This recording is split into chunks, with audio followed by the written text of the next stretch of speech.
আমাদের সাতক্ষীরা জেলা কয়রা থানার ভিতরে খুলনা জেলার ভিতরে মনে করেন যে একটা লোক নদীর পাড়ে মাছ মারতে গেছিল। যাওয়ার পরে মনে করেন যে বাঘে ও লোকে থাবা দিছিল।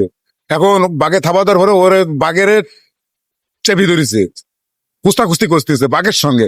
এ দেখেন এই কাদামাটি বাহিনী একদম বাস্তব ঘটনা, কিন্তু এটা এটা কিন্তু কোনো মিথ্যি কথা না, এটা সত্য কথা। এ দেখেন তার জন্যে পাশের থেকে লোক দড়ি নিয়ে এসে এনে তাকে বাঘের বেন দিয়ে মনে করেন তাকে বাঁচাইছে। তাহলে দেখেন কত বড় বীর পুরুষ এই লোকটা, আশ্চর্য ব্যাপার। আমাদের সাতক্ষীরা জেলা কয়রা থানার ভিতরে খুলনা জেলার ভিতরে মনে করেন যে একটা লোক নদীর পাড়ে মাছ মারতে গেছিল। যাওয়ার পরে মনে করেন যে বাঘে ও লোকে থাবা দিছিল। এখন বাঘে থাবা দেওয়ার পরে ওরে বাঘের চেপি ধরেছে, কুস্তাকুস্তি করতেছে বাঘের সঙ্গে। এ দেখেন এই কাদামাটি বাহিনী একদম বাস্তব ঘটনা, কিন্তু এটা এটা কিন্তু কোনো মিথ্যি কথা না, এটা সত্য কথা। এ দেখেন তার জন্যে পাশের থেকে লোক দড়ি নিয়ে এসে এনে তাকে বাঘের বেন দিয়ে মনে করেন তাকে বাঁচাইছে। তাহলে দেখেন কত বড় বীর পুরুষ এই লোকটা, আশ্চর্য ব্যাপার।